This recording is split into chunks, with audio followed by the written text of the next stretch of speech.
Welcome to Teaching Restored, where we talk about the love of teaching the restored gospel of Jesus Christ. I'm Kevin Jones. And Julie is eating. We're not going to start this over, Julie. Sorry. We're going with it. I've had the busiest day, and I needed some calories because I am going to take the lead on this discussion. I am caloried up. You're caloried up, ready. Well, you certainly are now. I feel great. Okay, I'm actually really excited about this topic. So this topic came from my study in the Doctrine Covenants the other day. I love this section because of a specific term that I want us to dive into today. So open up to section 50, and I want us to read a verse and then dive into what this specific term might mean. Okay, section 50? Yes.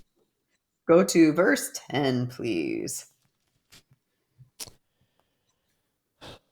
And now come, saith the Lord, by the Spirit, unto the elders of his church, and let us reason together that ye may understand. Okay. I love the idea of reasoning together. So tell me, what do you think it means or looks like to reason together about something? When I first read this just now, my mind went to what's the opposite? And how do we learn that we may understand? Typically, a lot of times is just we are told. And it's interesting that it doesn't say just sit there and listen. It says be an active part of your understanding and reason together, as in give your experiences, give your knowledge, give your perspective, and let's try to kind of flesh things out. And where is this going to take us? This, maybe this one topic, and maybe we can all be edified and go deeper than what we were before because of all of us that have added to it. You just gave me like some great words in what you said. I loved that you described that your brain went to the opposite, which is to be told. So it's kind of like the idea of being an active participant versus being acted upon in a class. Right. So when we talk about reasoning together, it requires an element of active participation. And I loved what you said. It's where you feel like you want to, and you didn't actually say that word, but I'm going to say it, share your perspective and your thoughts and your ideas, where they have a place, I should say, where everybody's perspective, thoughts, ideas, understanding has a place and contributes to this kind of experience of fleshing something out. That's a good way, or fleshing. Is it fleshing or fleshing? Fleshing? When you flesh. Wow. What's the expression? E or you? I've heard of both. But the idea, if I just mumble, people will just fill it in with their fleshing out. That's good. Okay. All right. So, and you said we, and you implied like that this is something that can be done as a collective group. So how do we do this in class? How do we reason with people in class? Like, what is that? Kind of just describe what you're inviting when you are inviting reasoning together. The first question that comes to mind that could be asked to help spur reasoning is, what does this mean to you? Or how do you interpret this? That way we start getting everyone's perspective and opinions on it. So literally asking a question that invites what's in here or what's in here into the conversation. Right. So I've used this term before. It's a term from Crucial Conversations, but I love the idea of having this goal as a class to create this shared pool of meaning. And I think they call it a pool of shared meaning, meaning it's like meaning that's shared with everybody. But I think it's a shared pool of meaning, because it's kind of saying, here is what this means to you, and here is what this means to me. And we're adding it to this pool that we both now have access to. Sure. Okay. And so when you think about what something means to someone, it's kind of like, I kind of love the idea of the word meaning, because it is perspective. It's what you're asking for, but it's not just how you see it. It's also why it's meaningful to you. And so you have to create an environment where people feel safe adding their meaning and not just their thoughts about something. Right? Right. So I have this diagram, and I'll put it in a handout that we'll attach here, link to this. And it's a Venn diagram with two overlapping circles. And where they overlap, we kind of can call it this sweet spot, right? And when we talk about reasoning together, part of what we're trying to do is create this sweet spot that is an overlap of my meaning and an overlap of your meaning, meaning collectively, our meaning overlapping in this beautiful sweet spot. Right. And I love the idea of that. In order for that to happen, I'm going to describe this really quickly. These two circles have to be a little bit transparent. Okay. Which symbolically means flexible. Okay. So if you have one person's meaning and it is rock solid, not transparent at all, and you have another person's meaning, rock solid, not transparent at all, meaning totally solid color, and you overlap them, what happens to one person's meaning when the other circle overlaps it and they're not transparent? They're rock solid, set in their ways. Well, there's no room for it. There's no room for it. So this person, if I'm doing, I feel like I need slides, dang it. But anyway, I'll put this into something else. But it's the idea that this circle here actually ends up eclipsing the other circle. And so have you ever had that experience in class where someone is sharing their meaning and the way that they share it eclipses other people's meaning? Oh, of course. Absolutely. Okay, so describe to me what does that look like? What does that feel like? Share, kind of expand on that. When I see it, I feel bad for the person who is eclipsed, because they just kind of got railroaded. They just got run over, and this is the way it is. And there was no discussion around, actually, maybe it could be something different, or, maybe there could be a different interpretation or different meaning to it. And it typically involves one person saying, well, this is what it is, and we're done. Next. And you move on. Kind of shuts it down. Yeah. Who usually does that? Do you want me to give names? Just kidding. No. Like, I was like, what? Oh, Kevin, no, that's not what. Just kidding. I can't think of anyone off the top of my head who does that. But well, we all do. To some degree, we may do that. But I would say that typically it's a teacher who does that to get to the next point a lot of times. Okay.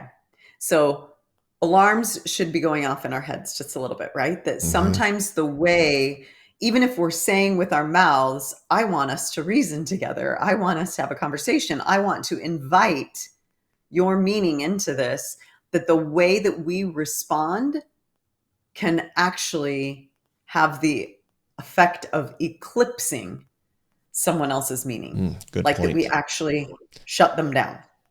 Sure. Okay. So then the opposite, think about the opposite.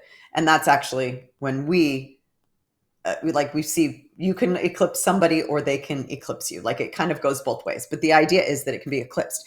So now, in order to not eclipse, what I described is that you have to have these two circles in order to see the beauty of that overlapping space between these two circles in a Venn diagram. The circles themselves have to be a little bit transparent. Like, you have to be able to see through them just a little bit, right? And I mentioned that symbolically kind of represents flexibility. So what are we asking for if we are asking for flexibility in our reasoning together? Like, are we asking for people to compromise truth? Are we asking for people to, like, not speak their truth? Are we asking, like, how can we be flexible when it comes to something that's not that flexible? Sure. Or maybe how can we be flexible when some people think it's flexible and others don't? Others So think there's it's a people don't. hard Yeah. truth, right? There's Right. a Right. there's a specific Absoluteness to it. so I was at attended a different ward recently, and we were having a discussion in elders quorum, and someone mentioned something about truth and that Satan knows the truth, and Satan uses truth for his evil purposes. And people are like, no. And other people are like, yes. And it just was, I mean, it started going back and forth. Well, let me show you how it's done. And the other person was like, well, no. And it almost turned into I'm going to be right. There was a right or wrong. I'm going to be right, or the other person is going to be right, but it can't both be right at the same time. And so when we are not flexible, when we are not transparent, there is no room. Everyone's kind of trying to shut each other down, say, no, this is the truth. So what is the truth then? Right. So, like, as you think about it that way, what you're describing, how in order for you to be right, somebody else has to be wrong, or kind of what you were describing with this specific argument, right? That there is this kind of, well, it can't, like, we can't both be right, so somebody must be wrong kind of thought or feeling. Right. I started thinking a little bit about how, there is such a thing as absolute truth. I think that we believe that in, the Church of Jesus Christ of Latter-day Saints. We believe in absolute truth. And I think that one of the things that we sometimes forget is that we don't necessarily understand it. Like, that if we want absolute truth, like, we can get access to absolute truth, because who testifies of absolute truth, right? The Holy Ghost's job is to testify to us of truth. Sure. And so if we aren't flexible, we might miss an opportunity to actually learn truth, because of the fact that we might think we understand it, but we don't have access to absolute truth without the help of the Holy Ghost. Yeah. Do you see what I'm saying? Do you see the point that I'm making? Yep. Yeah. So an example of I'm not actually thinking of a great example, but I'll give you more of a thought example of, I don't know, whatever that. I have no idea what you're going to give me, but where a child knows something is true, and the parent goes, yeah, that's true, but there's so much more to it. Yes. Right. And the child is like, it's either this way or this way. And you're like, actually, so you're right. But if we dove a little deeper, then we would know that there's a little bit more subtlety to that than we think there is. And we may not understand the whole thing, even when you think that you're right. So yeah. I wish I could think of a great example of that, but off the top of my head, I can't. I think, but what I hear you saying is super valid. And what you're saying is that sometimes we take truth and we put a pretty little bow on it and think that we get it. And then we learn something else and we're like, oh, how does that fit in? My bow off. How does that fit in with what I put? Here's my box. I already put the bow and wrapped it and put a tag on it. I don't want to undo that. I don't want to undo that. And we're not really willing. And I think that basically the request or the ask is, in order for us to be able to reason together and not eclipse other people's meanings, and also not eclipse the spirit that is part of this reasoning process, we have to not put bows on things. Mm-hmm. Like, we have to recognize that there is still so much more for us to potentially understand. Like, we just don't know what we don't know. And we need to be Right. open to that idea. Does that make Right. sense? Yes. Yes. Yes. Yes. Yep. Okay. So, I actually yes. came up with a Oh, quick example. okay. I want to hear it. Okay. Here, and this just came up. So, and I've mentioned this in a previous episode before, but if we ask one of the youth or ask a child who passes the sacrament, they would say the deacons do. Do any girls pass the sacrament? No. That is true. However, it's not quite true. It's because Oh, yes. Yes. the females pass the sacrament just as much as the males do. I mean, that is right. They pass it to each other. That's happening down the road. We pass it to each other. It just happens to be the deacon's responsibility to take it from the table to a person. And that's not defined in scripture even. That's just Mm-hmm. current policy. So could it be different? Yes, it could be different actually. Yeah. But Right. that's Right. not Right. the way it is right now. So yes, it's true, but not maybe for the reasons we're thinking. So that could we could have a bigger discussion around that rather than just having a yes or no. That's the way it is. Period. We're done. Right. Right. Right. And think about so much of what has happened in recent years. Like, there's almost been this tsunami of change, right? When it comes to the church. Right. And if we have put bows on things and assigned meaning to things that then change, that can Right. rock our testimony. Yes. Like, that could And be earth shattering for it's us. happening. Right. It's It's happening all happened around to a us. lot of Yeah. people. Right. And so that, even that very, like, using what we just barely said about how this lack of flexibility and putting bows on things can actually have a detrimental impact. Think about now the value in reasoning together. So when you think about this reasoning together, it's a practice in flexibility. It's a Mm-hmm. practice Mm-hmm. in being open-minded. And I'm not talking about open-minded in like the worldly sense. I'm talking about being open to the idea that you don't know what you don't know. Being open to Right. the idea that there are different ways of looking at the same thing, that people can see something different when they look at the exact same thing. And so that if we're reasoning together and we're talking about this in, a teaching setting, for example, we as a teacher do not need to feel threatened or unraveled or something by a comment that doesn't necessarily align with the point that we're trying to make. Or we don't need to, even if somebody says something that we're like, false doctrine, false doctrine, false doctrine, alerts are going, we Right. don't need to be freaked out. Like, we can talk about things if we are in the practice of reasoning together and not feel like things are going to fall apart, or I've got to shut it down and eclipse what they're saying Mm-hmm. because, it's scary to me. Or anyway, as I was thinking about that, part of what we also need to do is when we come to a class, we need to give people enough credit to think that they have reasoning to add. I think Mm. that I sometimes we're like that. like, oh, I'm sure nobody read what we're going to be talking about. Or with the youth, we're like, well, I got to explain it all so that they can, well, no, like, no, no, no, no, no. Give people enough credit when you walk into that classroom to think that they have some reasoning to add to the discussion. Mm-hmm. So is that fair? I'm just kind of making that Yeah. point. Because that's beyond did you read the lesson or did you read the material for today? It's Yeah. taking what did you think about that? Yes.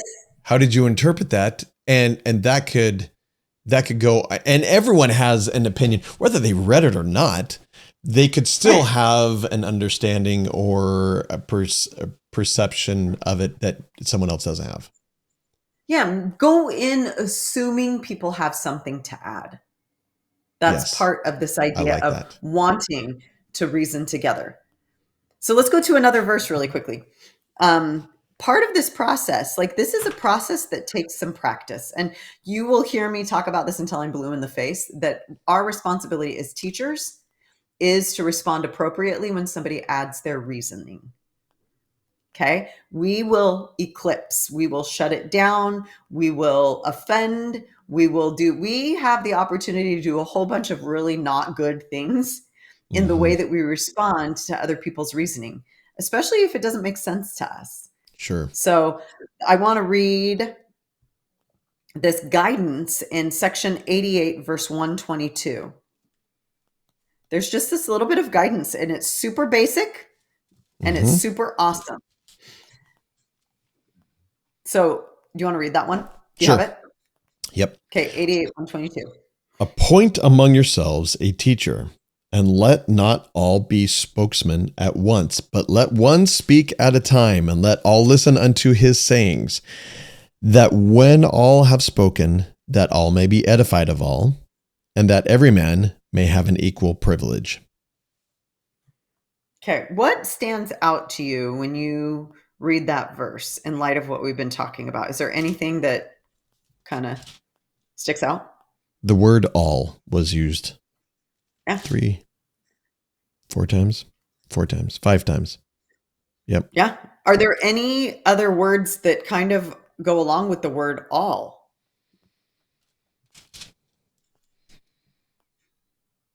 There are a couple of other words. Mm-hmm. Every man. Yeah, every. Every. Right? And then what about equal? So so read that again, read that verse again, and kind of highlight those words, if you would. Appoint among yourselves a teacher, and let not all be spokesmen at once, but let one speak. Pause. Let not all be spokesmen at once. So what are we talking about here? Like, we're not talking over each other. We're not talking over each other. We're allowing each other to speak. Yeah. Rather than getting in each other's way. RESPECT. Like, be respectful, right? And does that, here's something. How do you feel if you're in the middle of saying something as a teacher and people are like raising their hand real high? Yeah. I want to get your attention. In the middle of your thought. Yes. In the middle of your thought. This is almost an interruption. Yeah. Right? Yeah. Like, so if somebody else is talking, I know you might be so anxious to make your point, but like that in the middle of what they're saying is not the time to raise your hand. That's like an interruption. Right. Because you're not actually hearing their whole thought before you have your thought. Like, you got to hear the whole thought before you have your thought. Because sometimes and I got to shut you down because I need to say something about that right there. I got to say it. It's going to fall out of my brain. I got to say it right now. Yep. Okay. So sorry, that was a little bit of a tangent. Please keep going. I just had to make that point while we were on that. Okay. Keep going. All right. But let one speak at a time, and let all listen unto his sayings. Pause. Oh. Pause. So this isn't talking about everybody participating necessarily. What's this talking about?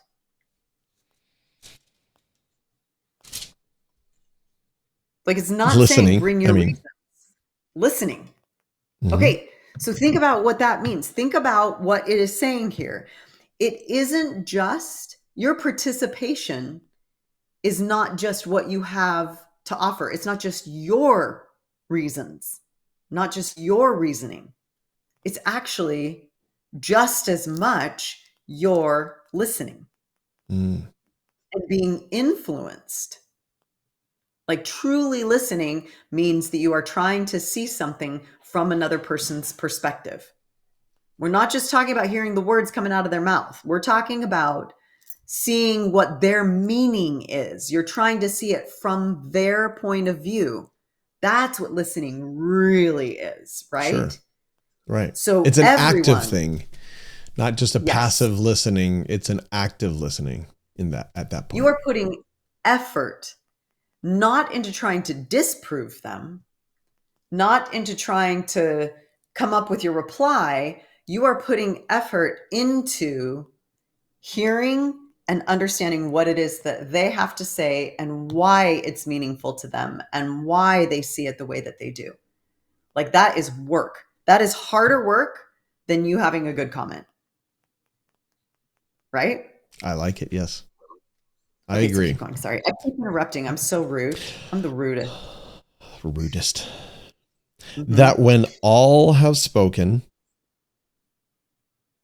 I thought you were going to interrupt. So, okay. Yeah, I'm not, that in all. fact, I said in my mind, don't. And that's okay if you do, Julie. I have that habit too. So no worries. All right. That when all have spoken, that all may be edified of all. A lot of alls there. Mm-hmm. And that every man may have an equal privilege. Okay. What is that one saying? That all may be edified of all almost makes me think that there is no wrong answer, that everyone has something to give, and we can learn something, even if it may not seem like it, but we can actually learn from each person. I love that. So that, like, there aren't wrong answers. There are people who see things differently. I mean, I'm not suggesting that false doctrine should not be corrected. Sure. But people's thoughts, their sincere thoughts on a subject, like, they should be welcomed. Yeah. Right? Yep. Does the word all kind of freak you out as a teacher? Yes. Like, it's saying that all have spoken? Yeah. How are you ever supposed to get a point across if everyone is talking? Right? Dang it. How are they going to learn anything if everyone keeps talking? I know. What? How are they ever going to learn from me? Right. From me? What? Oh, good assumption. Right? Huh. Okay. So, two lessons in this. Two things. First of all, you are not necessarily the person from whom they are going to learn. And this is a paradigm shift, right? That we have to think about. The real instruction comes from this reasoning together. But the second thing is, then your job is not just to be satisfied with the answers that the same people who always participate give and then move on. And then, oh, good, they're participating again and helping move the lesson along. So if you know that that's the case, how does your preparation change if you're trying to get all to... Yeah, it goes, the focus is, of course, you have to have content, but the focus isn't as much on content as it might be ways to get everyone to talk, or get to elicit or at least request a response in there. Maybe not, we don't, of course, want to force it, but that's what our goal. Our goal isn't to get through the content. Our goal is to get their reasoning from them. Yeah. And so, like, that shifts how you're preparing, because you want to have enough content. So you've got to prepare plenty. Of course. And you're going to be eliciting the right conversation, like leading the right discussion, if you've really kind of assimilated what it is that the point of the lesson is, right? You've got to get so prepared that you can go in any direction. But part of what you're thinking about is, I only hear from the same people. How could I get other people who I don't hear from to want to share their thoughts and ideas? And maybe you have to, like, change up your strategies and use small groups, because there are some people that are uncomfortable speaking in front of the whole group. Or maybe you have to assign questions to certain areas so that, you only have these 3 people that are going to be responding to that question. And then, it's one of 3, not one of 23, that are going to be, hey, will you guys just study this question for just a minute? I want to hear your thoughts. And you guys studied this question. And then I'm going to ask you to share with the class what you learned. Sure. Or kind of some of those strategies to help not just have the same people participating all the time, but to get more people involved. Or maybe part of your preparation is to reach out, ask someone a question, and ask them to come prepared with an answer. That way, Right. it is very targeted, and you can share the love that way. Right. Right. I love that. I love that. Like, give them time. So if you were to look at this and you were to say all are edified of all and every man may have equal privilege, meaning that everybody's insight really has value, is kind of part of how I read that. How would you diagram this verse? So you've got, like it says here, appoint among yourselves a teacher. Mm-hmm. Okay. So you've got, like, how are you going to diagram this? Like, if you could draw a picture of what this might look like, what would you draw? How does learning happen how does teaching happen? How does learning happen? Okay. I would put the teacher.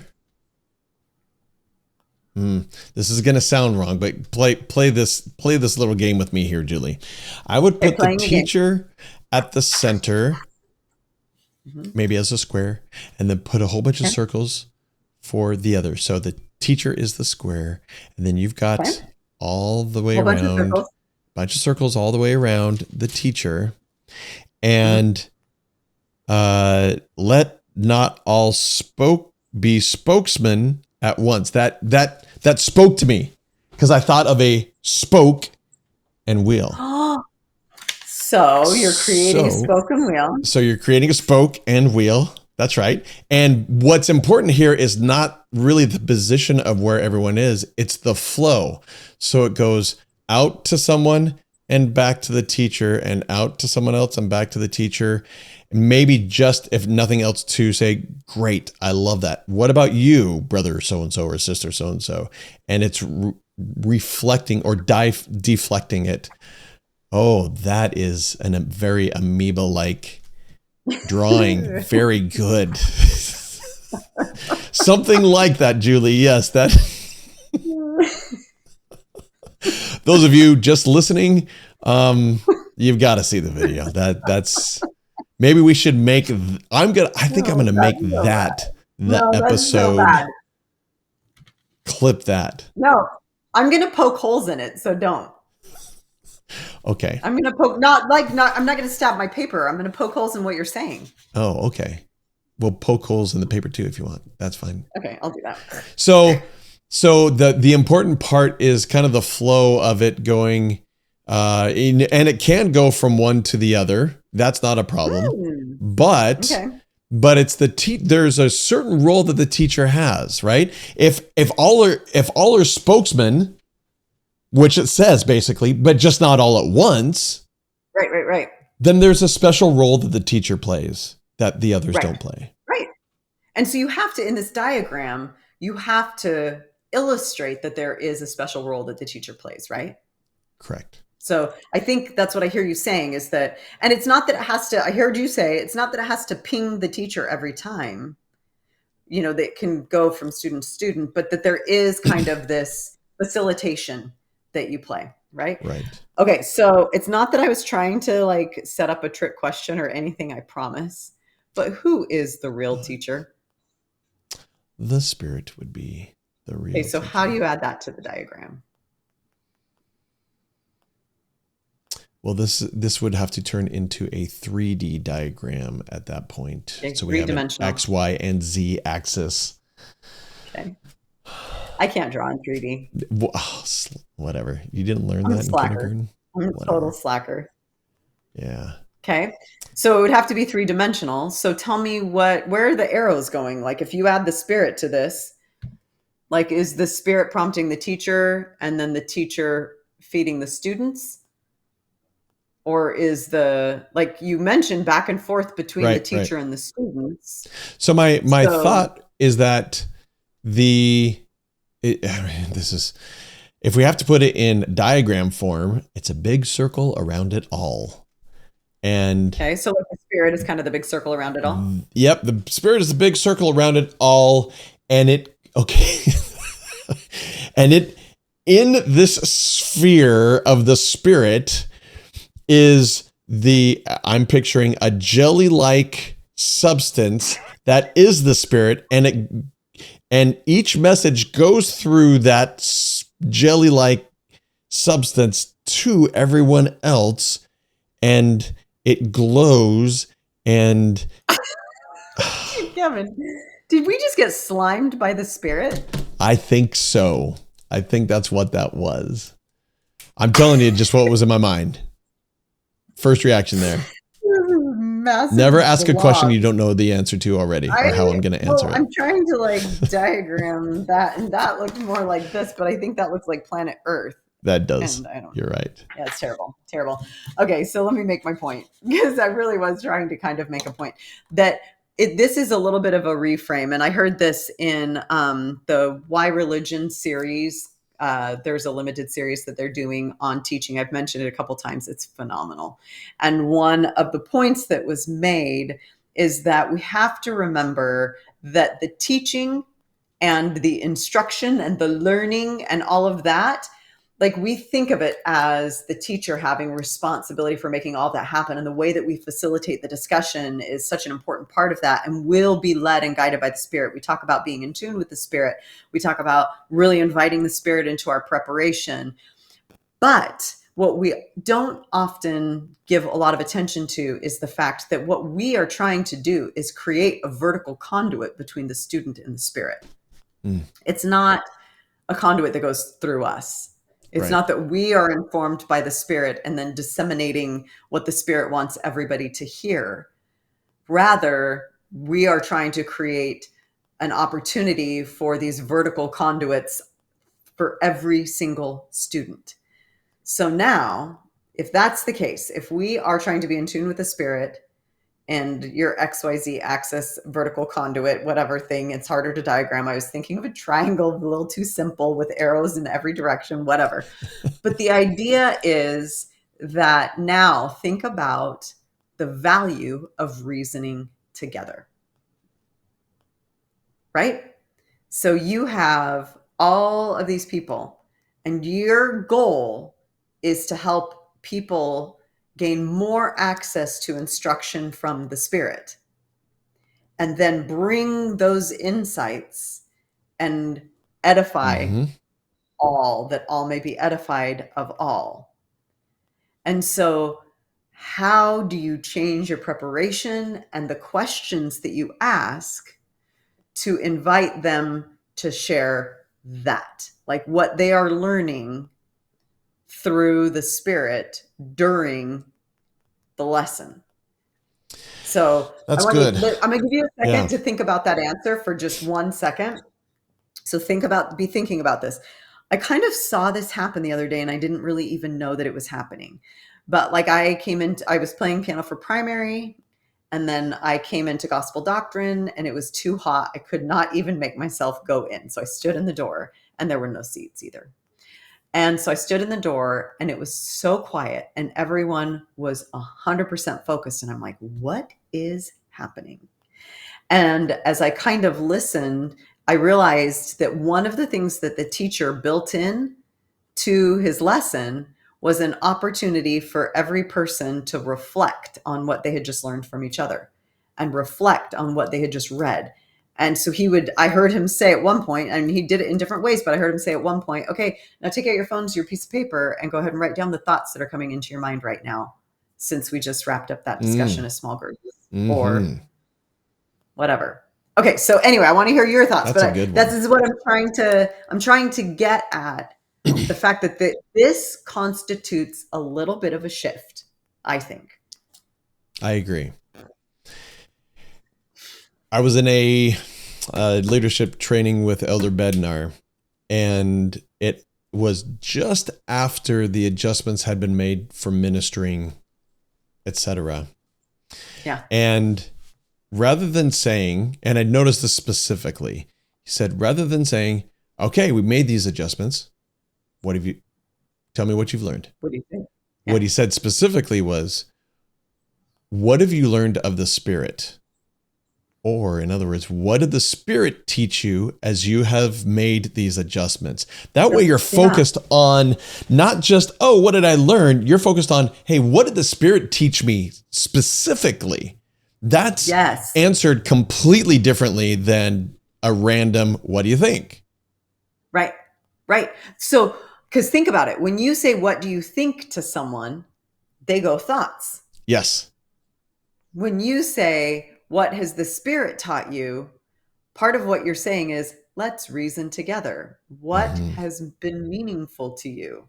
What Yes. does it mean to you? Why does it mean something to you? What have you like brought into your life, invited into your life, and had an experience with? That's kind of what we're asking. It's Right. a much deeper question, Right. right? And So, go I've tried ahead. to actually use that same thing. I tried not to say anymore.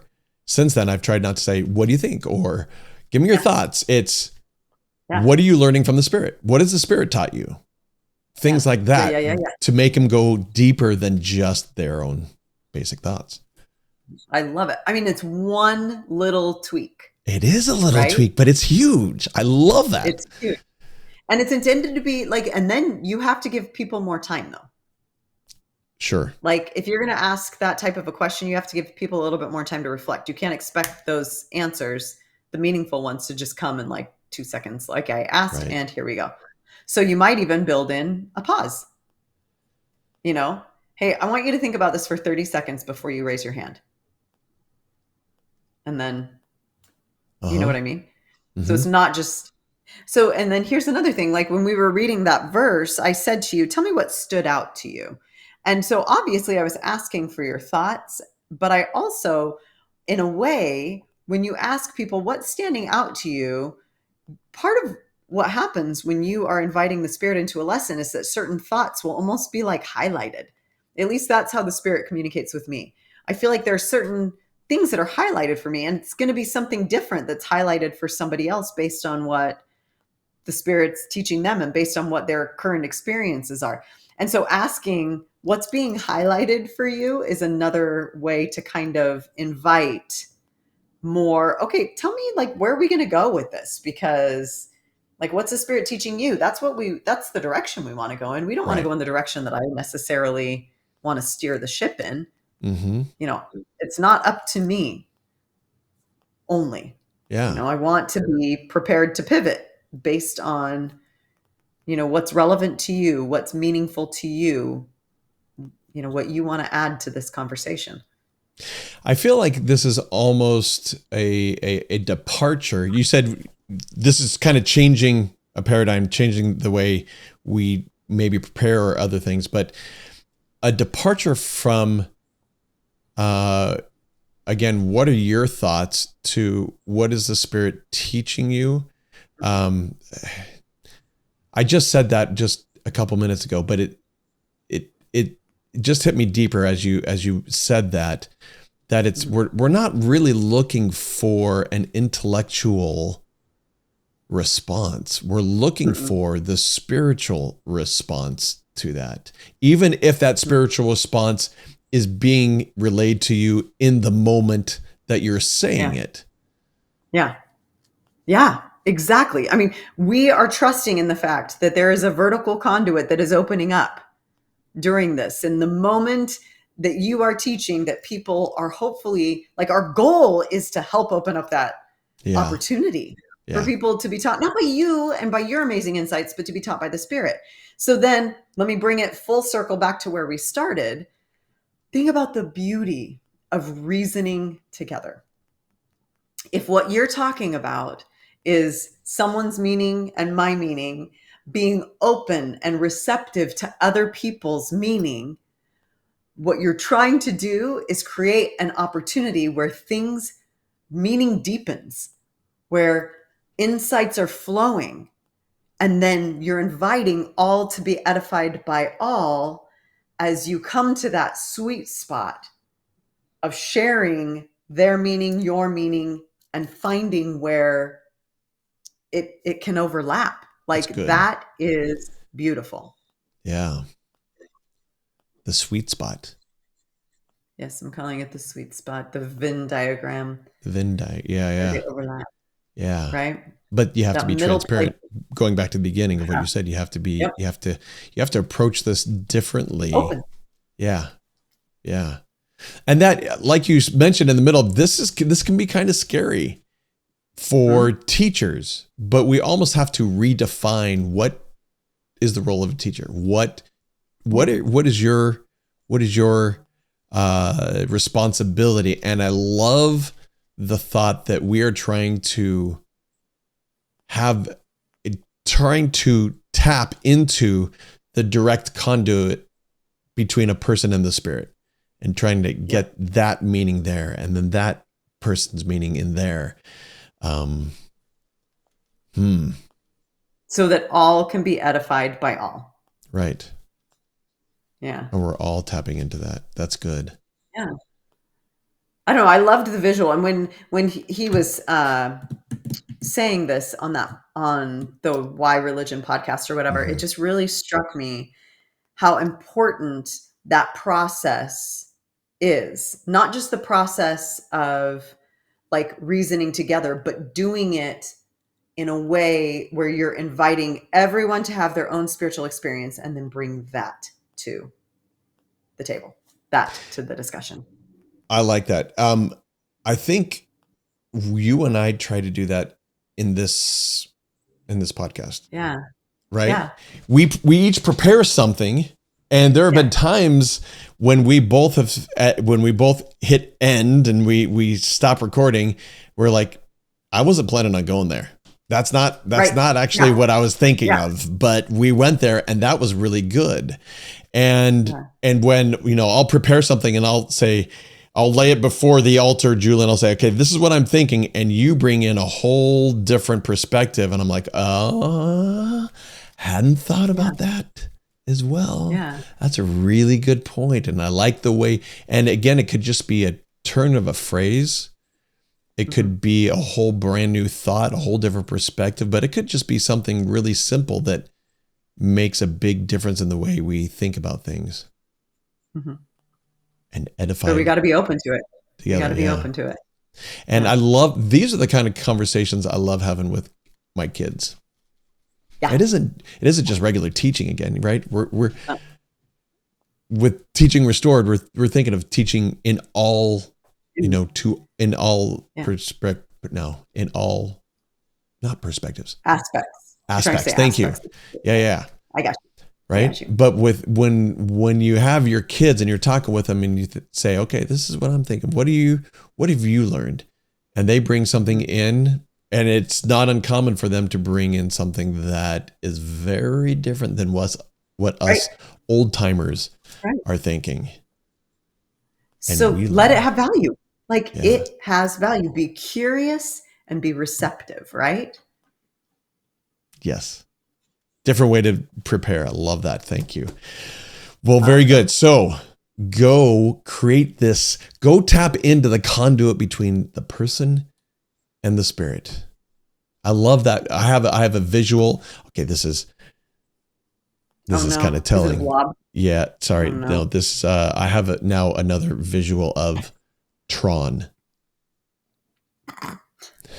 I don't have a visual of Tron.